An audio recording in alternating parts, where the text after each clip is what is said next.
દરેક નીતિની સામે કાયદાની રીતે ઊભો રહેતો SSK ન્યૂઝ ચેનલ। દાદરા ખાતે પરણાવેલી દીકરી આપઘાત ન કર્યું હોય અને તેની સાસરિયાઓ દ્વારા હત્યા અથવા તો માનસિક ટોર્ચર કરી આપઘાત કરવા મજબૂર કરાયા હોવાના આક્ષેપ સાથે પોલીસ કમિશનરને આવેદનપત્ર આપી રજૂઆત કરાઈ હતી। સુરત પોલીસ કમિશનર કચેરીએ પહોંચેલા વિવેક કાતરિયા સહિતનાઓએ આપેલા આવેદનપત્રમાં જણાવ્યું હતું કે ગોડાદરા ખાતે રહેતા સંજય હડિયા સાથે તેમની બહેનના લગ્ન થયા હતા। જો કે તેણે થોડા દિવસ અગાઉ આપઘાત કરી લીધો હતો, પરંતુ પિયર પક્ષને સાસરિયાઓ દ્વારા પરિણીતાની હત્યા કરી હોવાની અથવા તો માનસિક ટોર્ચર કરી આપઘાત કરવા મજબૂર કરી હોવાના આક્ષેપો કરાયા છે। જ્યારે ગોડાદરા પોલીસ પણ તેઓની વાત સાંભળવા માંગતી ન હોય, જેને લઈ ન્યાયની માંગ સાથે પરિવારજનો પોલીસ કમિશનર કચેરીએ પહોંચ્યા હતા। સાંભળો શું કહી રહ્યા છે આપઘાત કરનાર પરિણીતાના પ્રિયજનો। હું અમારી દીકરીની ભાભી છું। મારું નામ તેજલ કાતરિયા છે, બરાબર। અમારી જે દીકરી હતી એમને લગ્નને 4 વર્ષ થયા હતા। બીજું એક એમને સંતાન નહોતું થતું, એ બાબતે એમને ટોર્ચરિંગ હતું, એ અમને ઘણી વખત એમને જણાવેલું હતું। આ દિવાળીએ બી અમને મળવા આવ્યા હતા, ત્યારે બી એમને જણાવેલું હતું કે ભાઈ મારા સાસુ અમને એવું કહે છે કે ભાઈ સંતાન નથી થતું તો અમારે શું કરવાનું।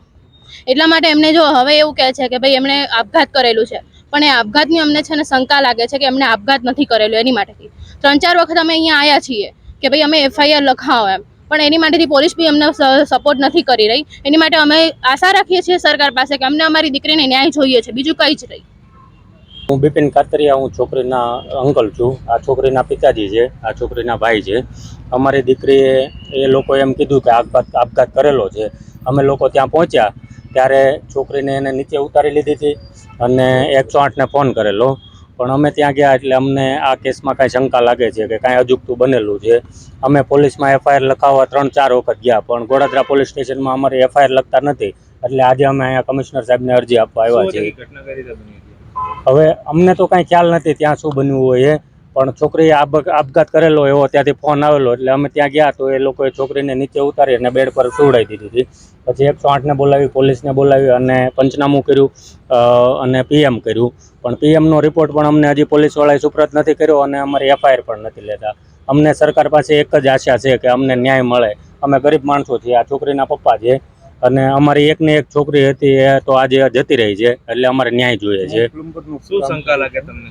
અમને ત્યાં સાસરીમાં કોઈ પણ એ લોકોએ પ્રેશર કર્યું છે, ટોર્ચર કર્યું છે। છોકરીને એક તો સંતાન નહોતા, એટલે સંતાન બાબતે વારા ઘડીએ છોકરીને ટોર્ચર કરતા। એના ભાભીને પણ કીધેલું, એના મમ્મીને પણ કીધેલું કે છોકરા નથી થતા એટલે એ લોકો ટોર્ચર કરે છે, અને એ બાબતમાં કાંઈ પણ એ લોકોએ પ્રેશર કર્યું હશે અને સુસાઇડ કર્યું હોય કે મર્ડર કર્યું હોય એ અમને કાંઈ જાણ નથી, અને પોલીસ આની નિષ્પક્ષ તપાસ કરી અને જે હોય તે અમને સાચો રિપોર્ટ સુપ્રત કરે।